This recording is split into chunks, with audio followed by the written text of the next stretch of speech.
We've only seen the surface of Uranus close up one time, and that was with NASA's Voyager 2 spacecraft that made its flyby in 1986. It made a flyby of Uranus, it looked at a bunch of the moons, and then it was off on its way to do its encounter with Neptune.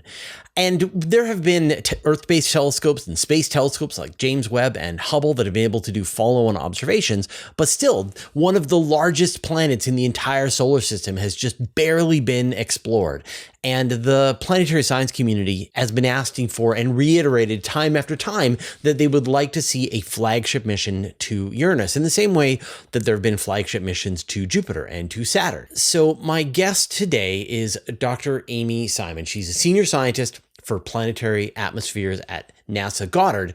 And she recently put out a questionnaire to the planetary science community asking for their priorities for what a Uranus mission would look like. What are some of the kinds of orbits, the priorities of the moons, atmospheric observations that they'd like to make. Now, this doesn't mean that it's a mission, but at least it's getting, it's trying to figure out the parameters and understand what the priorities are for the community.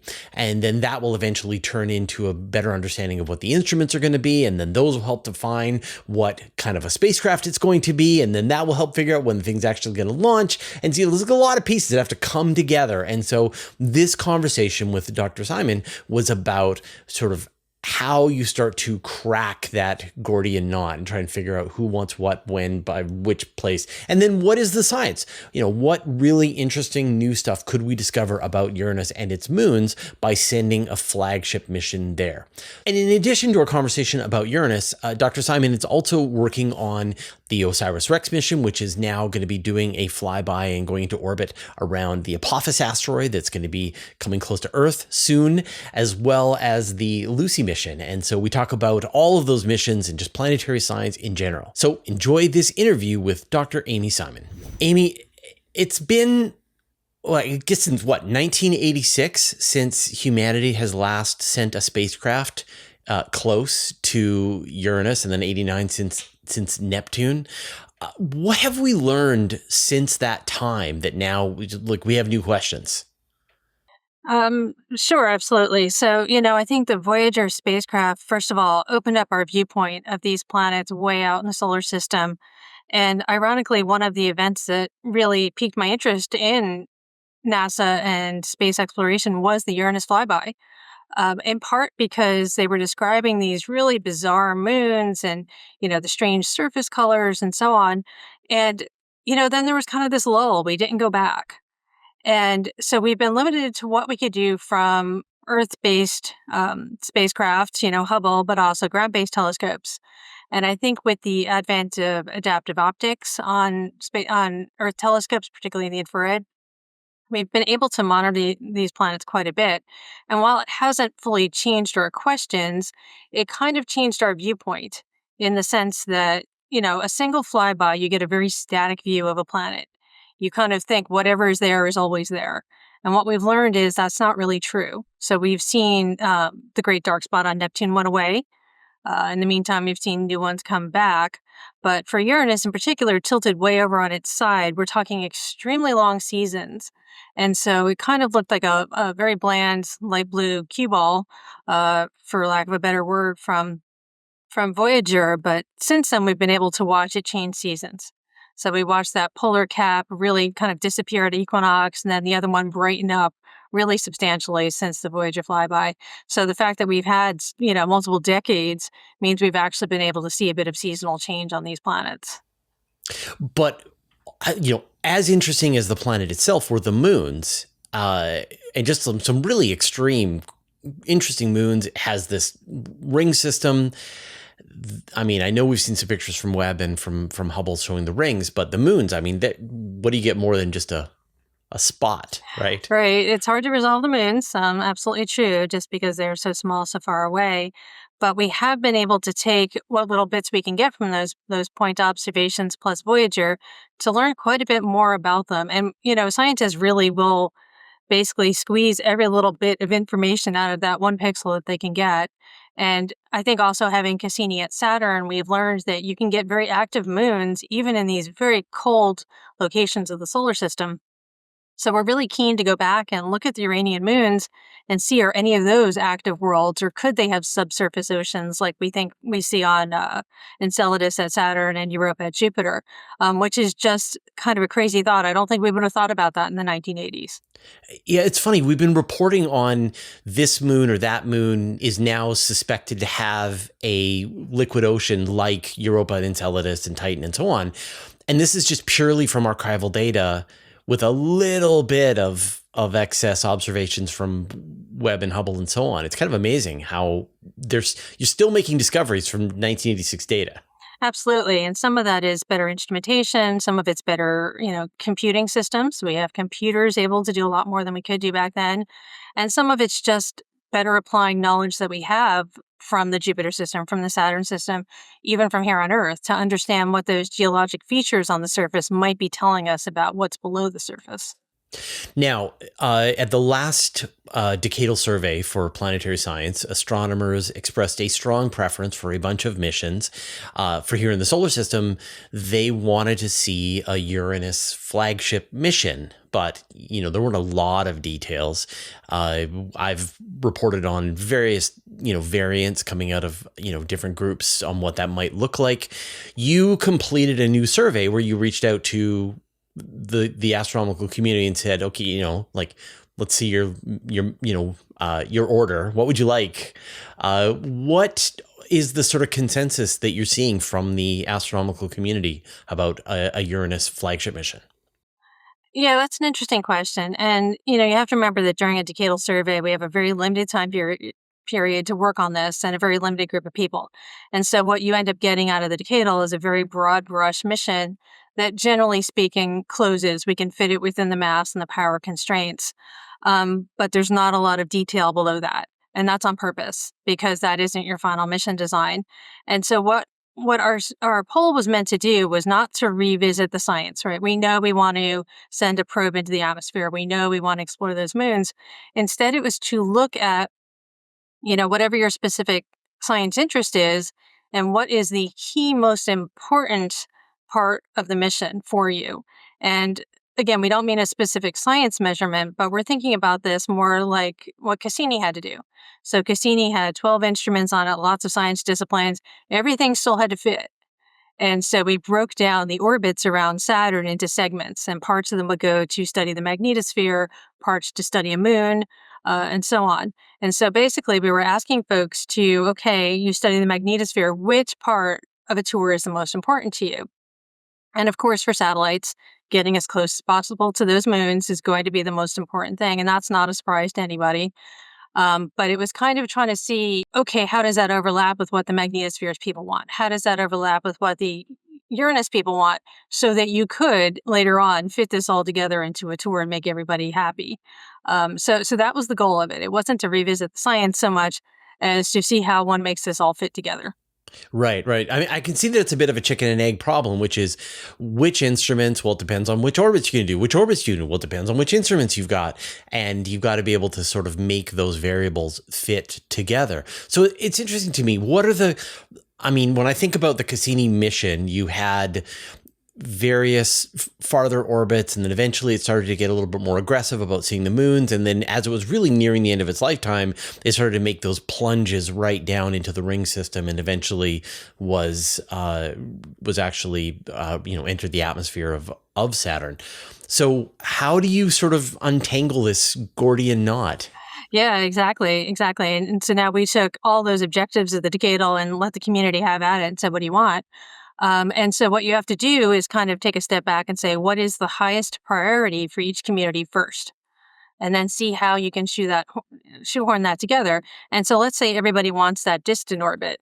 Then that'll tell you that, okay, we can't fit everybody in one orbit. We need to have 10 orbits or whatever to fit everybody. So it kind of also defines how long the mission has to be by figuring out how many conflicting objectives you have.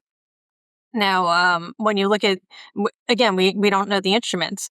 So this is people with their own kind of internal bias, whatever it is they want, trying to look at that. And it turns out that there really are kind of different areas that are important to different groups.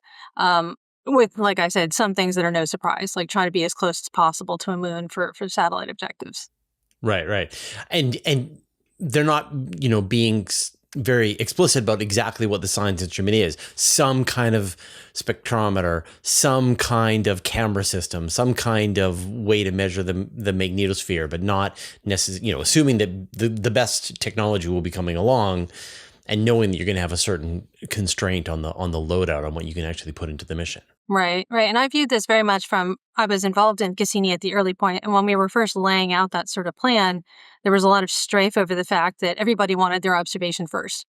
Because we're impatient, but also people were at least subconsciously worried that if I don't get it right away, maybe I never get it. And I think having had that experience and the fact that Cassini lasted so very long means everybody got not only what they wanted, but much more than that. And I think that'll be true of any mission, that once you start to lay it out, everybody will realize they're going to get their highest priority and probably, several levels down from that. But until you start to lay it out, you don't really have a sense of what people really want or need either. So that was kind of the goal behind doing this. Understanding it's just a snapshot in time. Things may change. So then how would you sort of classify what people were hoping for and asking for? What was sort of like some of the large scale segments of the mission that you would envision at this point? So ignoring the atmospheric probe, because that's its own part that has, it's typically going to be early in the mission. It'll do its relay. And then after that, everything frees up. I think what you find out is that for satellites, people want to get at least one flyby of every major moon. There's 5 of them. So that's a good thing to know. But we also ask, which is your top priority moon? So if you could get those 5 flybys, but then you could do a couple more and focus on which one would it be? And it varied a little bit by objective, but Ariel really came out on top. And that's, again, one of these ones that may potentially currently be in Ocean World. So that one's of a lot of interest. Whereas going into it, I might have thought it was Titania. And that's because I don't do satellites, apparently. But and some people do want to fly by Titania, but we originally looked at that one as our tour driver. So the decadal tour had a lot of flybys of Titania to help crank that orbit around. And it turns out that's not as high a priority if you can find some other way to do it. So, that was just interesting information.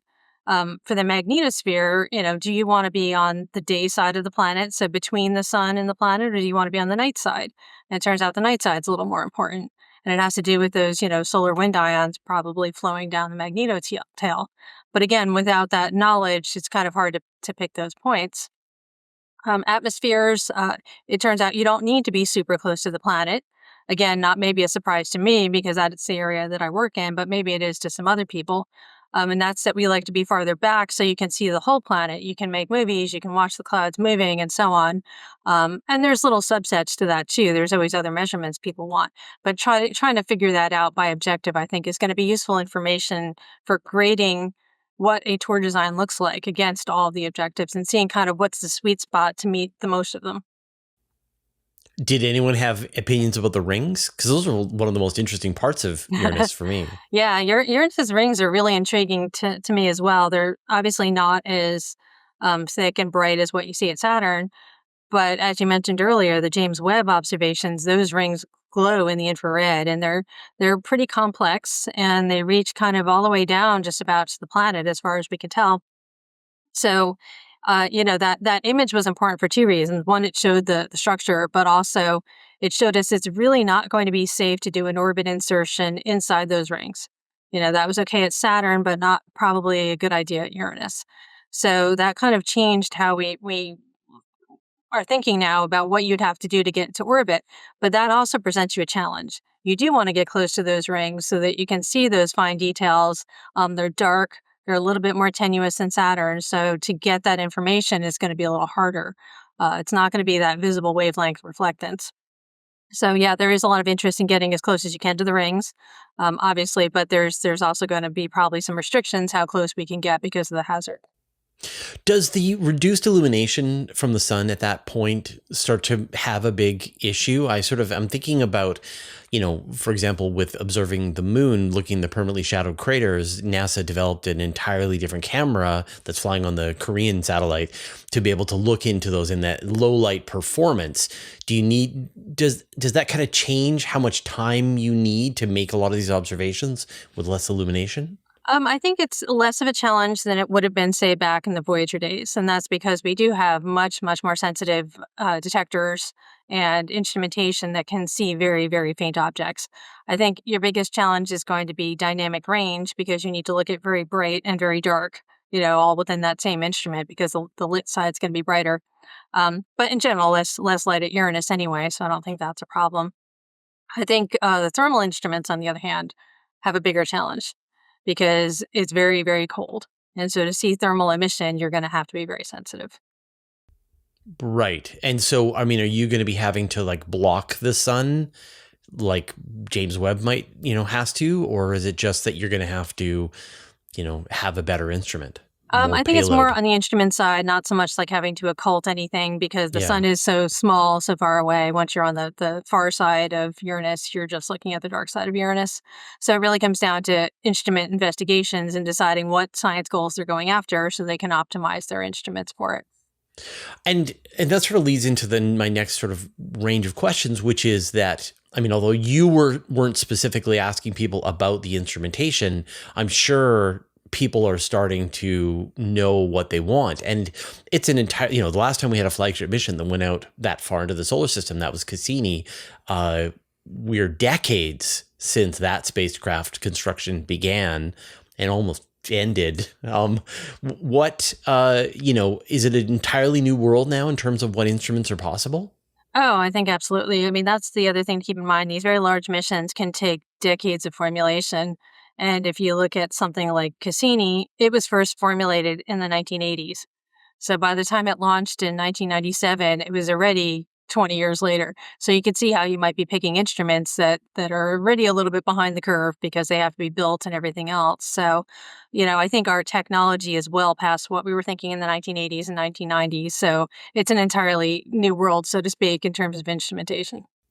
But I think about things like, say, the Europa Clipper. They were able to install a subsurface radar system onto it, which was a pretty big ask, a lot of both energy and weight to go into the spacecraft. Are there, things that would have been considered impossible, say, back in Cassini's time, which now you could go, oh, maybe we could install this on one of these missions? Yeah, I think back in Cassini's time, we never would have envisioned solar powered missions out at Jupiter, like Juno. Certainly not beyond. Now, that's clearly not feasible at Uranus, but I think the lightweight, low power instruments we've developed and that have flown now on Clipper, they've flown on some of these other small missions, are really going to be game changers out here. So, off the top of my head, I can't think of any specific one, but yeah, I think we're so far advanced from where we were that it's just not even the same game. I've seen a lot of people proposing slimmed down versions of what would be a flagship mission, stuff that maybe would fit within a smaller class, maybe still even just a flyby, but with a more limited range of exploration. Do you think that that's a serious contender as a way to sort of get a mission going, or do you think the community would rather wait for a proper flagship like Cassini? Yeah, I think the problem, and we did look at this in previous studies before the decadal even, was that you get so limited on the science you can do if you just do a flyby. You end up losing all that satellite science. It's hard to do an atmospheric probe. It becomes less of that big, large class strategic mission that decadal was thinking of, and much more of a very focused, tiny, small science return mission. And because it takes so much to get out there, you're not going to be doing this a lot. So it's less efficient in some ways to do that smaller mission because then you've left all that science still left unanswered. Whereas, at least waiting till you can get the properly instrumented one and do the orbiter, I think makes a huge difference in terms of your science return. And that's what we found in the studies we did after the 2010 decadal, looking at this before this decadal, was that there really is a sweet spot where you have at least a solid set of instrumentation and an orbiter plus the probe. Right. Yeah. And then, I mean, is there any way to get out to Neptune, or from Uranus is the, what was it? I forget what it was called. The Grand Tour. Is that, Right. is that now over? Yeah, I mean, that worked for Voyager because you had just the proper alignment to let you get those, gravity assist and get on out there. And only Voyager 2 could do it. Voyager 1 didn't. But that was very clearly just flybys. You could not do the orbiters at both. You'd have to get back out of Uranus orbit and get out to Neptune. And they'd have to be kind of aligned right for that to work. So that's really a big ask. I think they really have to be separate spacecraft. Yeah, yeah. Or, Hall effect thrusters with fission. There's a lot of non-flight ready technology that would have to be considered to make such a mission work. But when you get that warp drive working, we're ready to use that. Yeah, exactly. So then, let's imagine it's a few years into the future and the mission is flying and you're starting to get the science back. What are the big scientific questions? Like, you specifically focus on atmospheres. What would you love to be able to then have answered for you? Yeah, there are just so many big questions. So for Uranus itself, I think there's a couple. One is you've got this planet tilted way the heck over on its side. Something clearly happened during formation for that to happen. Yet when we look at models of when the solar system formed, most of the models have Uranus outside Neptune. They switch positions at some point. Everything has to be in the right place at the right time to make our solar system look like it does now. And so what I'm really looking forward to is getting the probe measurements of the atmosphere of the noble gases, the isotopic fractions of the different elements, including the noble gases, because that's going to pinpoint exactly where and when Uranus formed. And I think that's going to be critical for understanding our solar system as well as, other solar systems. But on top of that, Uranus is still just weird. It doesn't have a lot of internal heat, unlike the other three giant planets. And that's strange. Was that the result of a big collision? We don't know. But this is also all based on a single Voyager measurement of that thermal emission from the dark side. So it'd be nice to get more than one. 1 point is not usually good for figuring out a line. So, we'd like more data to understand what that thermal balance is on Uranus. And again, is this a product of its formation? We don't know. Yeah, yeah. And then, the moons, which I guess, what answers would you like to know about the moons? So the moons are interesting, coming back to this idea of ocean worlds and based again on that geology and that little information that we do have. It's thought that Titania did have substantial internal heat at one point. So there's a lot of investigations around that. Miranda is probably frozen solid at this point, but the two of them plus Ariel and Umbriel had potential ocean world implications as well. So I think getting close flybys, figuring out if there's any chance of liquid water below their surfaces, I think that's going to be really quite interesting and have profound implications for astrobiology.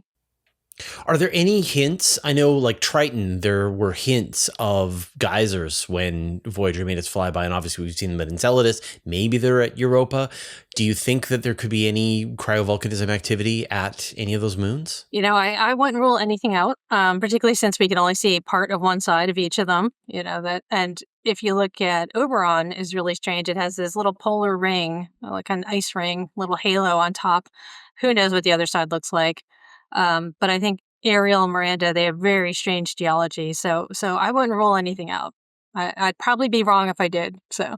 Yeah. So then let's imagine, like, best case scenario. When do you let's imagine that yes, this is going to go forward and there's going to be a flagship mission. And so when do you think this would be able to launch? The nice thing of how we designed this in the decadal was we were very careful to try to keep it a little bit more constrained and not require huge technology developments. So the idea being that once it got a start, it could start anytime now and be ready to go within the development cycle. So you could launch in the 2030s, for example, because we don't require huge developments.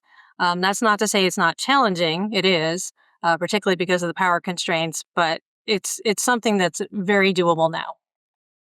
Right. That the technological readiness level for everything that you're looking to incorporate into it has already been flight proven and is on Lucy or other missions. Exactly. Yeah. Awesome. All right. Well, I want to shift gears now and talk about Lucy, because that's your day job, right? That's right. Yeah. How is the spacecraft doing? So Lucy's doing great. We just completed a flyby of main belt asteroid Donald Johanson. And that was part of our initial mission plan. It was kind of a test run so that we could exercise all the instruments and how we'll do an encounter out at the Trojan asteroids. And everything went really well. So we're really pleased with how the spacecraft's performing. And with that flyby out of the way, how long to actually reach the Trojan region? So our first Trojan flyby is in 2027. So we're well on the way. We'll be doing our first distant calibrations starting at about the end of the year. So that's going to be the first time we kind of get out past the asteroid belt. So now we're just starting to get cold, and it's really going to get interesting. But yeah, everything is going great on that spacecraft. And then, there's going to be a bunch of objects at the first Lagrange point and then fall back down and visit Earth again and then go hit the other one. And so, I know they're all your favorites, but which of these objects, or what interesting things should people be watching for as these various flybys through the Trojan belts happen? So the cool thing about this mission is it was designed to be this tour where we fly by a whole bunch of asteroids in the L4 swarm, or maybe it's L5 first, come back around the Earth, and then we cycle back out to the other cloud. And we can keep doing that every 6 years, actually, as long as the mission gets extended and we have fuel. So for me, I think I am on the spectrometer team, and these are each different types of asteroids, different spectral classes. So I think it's going to be really interesting to see how much they vary. How much their colors are different, their spectral features, how many of them have moons. It turns out a lot of asteroids have moons. We keep finding moons. So I think, just seeing the variety in these objects is going to get really interesting. And can you give us a sense of of what that variety is? What are some of the types of objects? Right. So our first flyby was Dinkinesh, this small main belt asteroid as well. That was an S-type asteroid. The one we just flew by is more of a C-type, which just means the spectral shape. We're going to be going by very primitive ones. We have P-types and D-types, which all mean different things spectroscopically. But, to the naked eye, they're probably all going to be gray. Right. A lot of them probably going to be a little bit potato-shaped or a little bit oblong. But, when we're looking at it in detail, we'll enhance those colors, and you'll see some are a little bit more red, some are a little bit more blue. We're hoping to see areas on the surface, say a crater, where you actually see color variations, which might tell us different materials are on the surface. Or again, maybe things were exposed when something hit the surface. And for the ones that do have moons, we'll be interested to see if the moon is the same as the parent asteroid. So indication that perhaps it got broken off in a collision versus maybe something captured, which might be totally different. It's interesting. I know there's some research about rapidly spinning objects are more likely to have these small moons, that maybe they are calved off from them. Yeah, that's right. And that's what we saw at Dinkinesh. When the first images came back from Dinkinesh, we had no idea what we were looking at because the moon was right behind it. And so it looked almost like it was touching. And it turned out that was just a viewpoint. But once we came around and saw the other side, the moon itself looked like it had two lobes. And the leading prevailing theory is that because it is spinning, material basically spun off, recoalesced into these moons and stayed in orbit. So that's why these spinning moons, or spinning asteroids in particular, can fling off material that becomes a moon. But having those sort of double lobes, I mean, there's sort of two directions this could go, that they could be sort of tearing themselves apart and breaking off. But you also get all these contact binaries. Can you sort of tell the difference? You can a little bit. Basically, once they can figure out the orbit, they can see if it's moving away from the moon or from the asteroid or towards it. And these contact ones, they're kind of very barely held together. And whether or not they have episodes of breaking apart and coming together, I don't know. That's well beyond my field. But yeah, dynamically, it's an extremely complicated system. Yeah, I think about the target for the DART mission, even OSIRIS-ReX. But a lot of these asteroids, they're spinning right at the very just before they'll actually tear themselves apart, and that boulders are sort of floating off the surface, migrating up, and then they're no longer sort of have so much energy and sort of float back down and collect, and the thing is kind of redistributing. It's such a weird place out there. It is. And OSIRIS-ReX Bennu kind of blew my mind that we knew it was a rubble pile, but when you're orbiting it and looking at it, it looks like a solid surface. And when we touched down to take the sample, we kept sinking in like a ball pit. It really is loose collections of boulders and rubble that you don't think about when you're looking at it. It looks very solid. So now we can talk about OSIRIS-ReX. And obviously we've got the sample home. So what is the next plan for this mission? Because it's still healthy. Yeah, absolutely. So the samples are being analyzed and archived right now, but the spacecraft itself, when we released that sample return canister, we diverted the spacecraft so it didn't follow right in, because that would not have been good. But it is completely healthy. It has fuel. And so what we've been doing is an interesting little journey to an asteroid called Apophis. And we've been calling this our trial by fire, because to get to Apophis, we have had to pass close to the sun. We'll have to do it 6 times, much closer than was originally designed for, to basically come back around and line up with Apophis as it has a very close flyby of Earth in 2029. So everything on the spacecraft is working, but we're doing these funny celestial mechanics to catch back up to Apophis at the right time. And like, how much before that flyby will it show up? So Apophis is going to be passing basically between the orbit of the Earth and the Moon. So 1/10 of the distance to the Moon, very, very close. It's going to be naked eye visible in April of 2029. And we will be observing it distantly at that point, and we'll kind of catch up, fly past it, and then rendezvous with it and get into orbit. So during that time period, there's going to be a lot of observers looking from Earth. There's a couple other missions hoping to go as well. So it's going to be quite the event in 2029.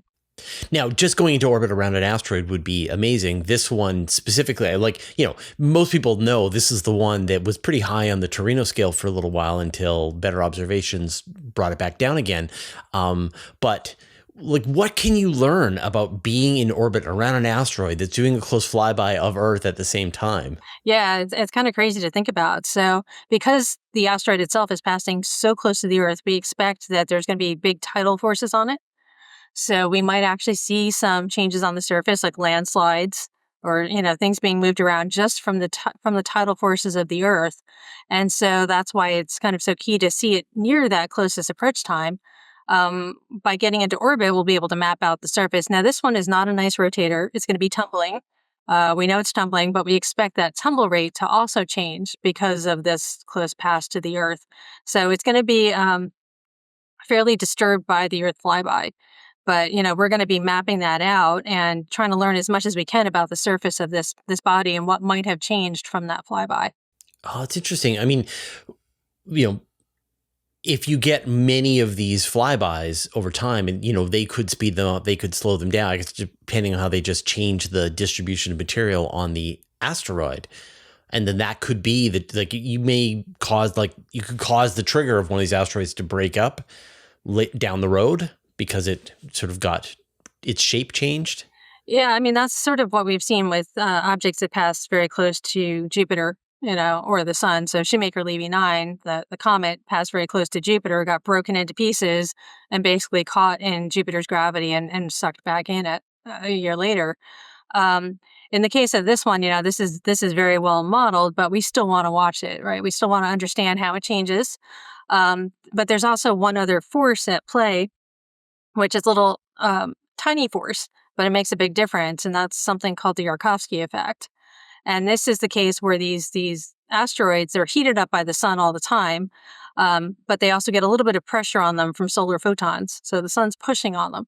But as they rotate away from the sun, that surface cools, and by releasing infrared photons, it gets pushed in a different direction.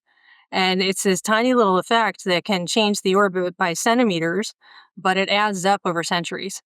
And so that is something we studied on Bennu with OSIRIS-ReX. It's something we'd like to study here at Apophis as well, because that can have a huge effect on what the orbit does in the future.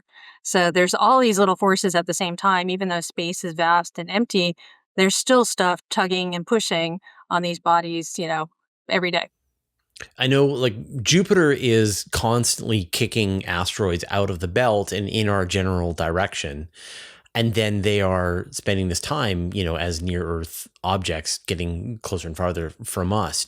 So, I mean, does this effect, the Yarkovsky effect, is that more significant than gravitational interactions with, say, Venus or Earth or It Mars, Jupiter? It depends. It depends how close any of those bodies get to Jupiter, Mars, Venus. So those bodies kicked out of the main belt. Some do become Earth crossing, Earth hazardous asteroids. Some become Mars crossing. Some get kicked out entirely. Things kind of get scattered around the solar system. So all of these effects are in there. It's just a matter of if you have a gravitational flyby, that's probably the biggest effect. But if you don't, then it's going to be something like Yarkovsky. And there's going to be another flyby of Apophis later on. Do you think, will you still be in orbit around it for the... I'm not sure which one you mean, but there is... Well, then I'm wrong. Then I thought there was, maybe it already happened. I thought there was going to be a flyby that was going to get close, and then there was the flyby that people thought it was going to hit. So that's right. Originally, there was going to be a close flyby in 29 and then hit in 36 or something like that. Yeah. Right. But that's been ruled out now. So 29 is the close flyby. There won't be a close one in 36. Okay. So right. It's not even going to be as close as the one in 29. No. The next closest thing will be the 2024 YR4, which also briefly ranked very high in the Torino scale. Yeah. That has now been ruled out of an Earth impact, but I believe, if I'm current, that it still has a slight chance of impacting the moon. Yeah, so, I think it was 1% last time I looked. Yeah, and that was, I think, 2032. Right. But there was sort of this interesting, various people were starting to go like, how do we put together an interceptor? Do we, right. I don't know if, did those conversations go very far at NASA or any of them? I can't speak to what the Planetary Defense Office did, but obviously a lot of people put thought into these things. And it was even mentioned in our decadal survey that it would be interesting to have the capability of a fast interceptor. Also for these strange interstellar rocks that sometimes fly through. But, it's challenging to get something off the ground quickly. Particularly if something is flying by really fast. So there are technical challenges with doing that. And, one of the things we'd like to do with this Apophis mission is to see what it takes to get some of these other missions off the ground in time. So ESA has a mission called Ramses that they're going to be launching as well. It's time's getting short. It's 2025 now. So we've only got a couple of years. So it is an interesting technological challenge about how could you react quickly. Yeah. I think when Vera Rubin comes online in, like a month, 2 months, then we're going to start to find out just how much stuff there is out there. I think it's going to be surprising. And I think, for a lot of people, they're going to be a little nervous that this much stuff is flying past our planet. But I think for astronomers, planetary scientists, they're like, I want to explore it all. Right. And especially these interstellar objects that, they were just a fluke that we saw the two that we've seen so far. But in theory, we're going to find hundreds, maybe even thousands over time. Right. And partly we're seeing them now because we have these great all sky surveys and we have these telescopes online. We don't know how many we've missed over the years, right? Yeah. There's probably lots of things that flew through the solar system so fast we never knew about them. Yeah. Like if you get a flyby of or an orbiter around an interstellar object, that'd be all right. That'd be pretty cool. Or a sample return. Yeah, that'd be great. Amy, what are you obsessed with right now? So, I do a lot of things in the solar system. I am pretty obsessed with Uranus at the moment, but also Jupiter. We've been tracking the Great Red Spot now, even in my career, over 20 years. And just watching how it's changed in my lifetime is pretty cool. And I think, if nothing else, my career has taught me that nothing stays the same. Everything keeps changing in our solar system. It's very dynamic. And there's always something new to learn. Even something we've studied for 20 years is always changing. So that's what keeps me busy. So where do you fall on the Jupiter's red spot theory that, it's been around since they saw it hundreds of years ago, or that this is a different spot? And how long do you think it's going to last? My personal research would say it's a different spot, that we have very good records back into the mid 1800s. And it was far bigger than what was seen in the 1600s when the first telescopes were really being used. So it doesn't seem to me like it's the same spot. But I've been heavily involved with the work watching it shrink. And my personal thought is that it's going to get to kind of a stable point. It's currently too big for where it's sitting on the planet. I think it'll shrink down till it's a nice stable spot, and it's going to roll around at that latitude for a long time then. Right. But still red? Because I know there's like the smaller white ones. That is true. Most of the spots are white, and we did have one that briefly turned red. So that's an interesting question. It'll probably be a weaker storm at that point. So there is the potential that those white clouds might dominate. But, and I mean, is it possible that it's just a permanent feature on the planet, that there's something about its dynamics sort of demands a event? Right. It's a lot of it. This is internal heat that's coming up from the interior. Why you'd preferentially have one spot that gets it a lot is really hard to explain, unless there is some really strange thing going on way down at the core that's reflected up higher in the atmosphere. So now I tend to think of it more as just a stable storm, and we don't think that way here on Earth because luckily hurricanes and cyclones and even high pressure systems don't last that long. But these high pressure systems on the outer planets are much more stable, especially when they are locked at a latitude like the Great Red Spot. Right. No continents to run No into. continents, exactly. Yeah, yeah. Well, it's absolutely fascinating. You've got a lot of work ahead of you. It sounds like a lot of science is going to be coming back very soon, and I know we're all quite excited to hear from all of it. So thank you so much for taking the time to chat with me today. Absolutely. Thanks for having me. I hope you enjoyed this interview with Dr. Amy Simon. I'm going to give you some final thoughts, but first, I'd like to thank our patrons. Thanks to Abe Kingston, Andrew M. Gross, Bear Lake Roofing, Brian Bodie, Caradwin, Chuck Hawkins, Commander Baylock, Cy Nelson, David Giltonet, David Matz, Dustin Cable, Evan Pro, Greg Feely, Hans Schultz, Hudson Moore, Jay Graves, James Clark, Jeremy Madden, Jim Burke, Jordan Young, Marcel Smits, Michael Purcell, Modso, Paul Roebuck, Ring Kaidu, Robeck, Sean Sargent, Stephen Fowler Munley, Thomas Ilskadron, Vlad Shiplin, and Wolfgang Klotz, who support us at the Master of the Universe level. And all our patrons, all your support means the universe to us. Well, as you can tell, I'm incredibly excited about the potential for a mission to one of the ice giants. If I had my choice, I think I'd want to see Neptune, and mostly because I'd want to see Triton and potential geysers on Triton, but I would be perfectly happy to see a mission to Uranus as well. Either way would be great. These missions take so long. You have to design them, you have to build them, but it's the flight time that you're looking at, this decade plus long flight to get all the way out there. And so we're not going to get a lot of chances to do this. And so hopefully that the will come together, the money will be made available, and this kind of mission will fly, and that we will get these answers. I would love to be able to see pictures of the Uranian system up close again. It's like one of my earlier space fan memories was looking at those first pictures as they came back in 1986. I was in high school at the time. And so it's time to go back. Now, we've got a bunch of other interviews about various planetary science missions here on the channel, so we'll put some links in the show notes. Thanks a lot. We'll see you next time.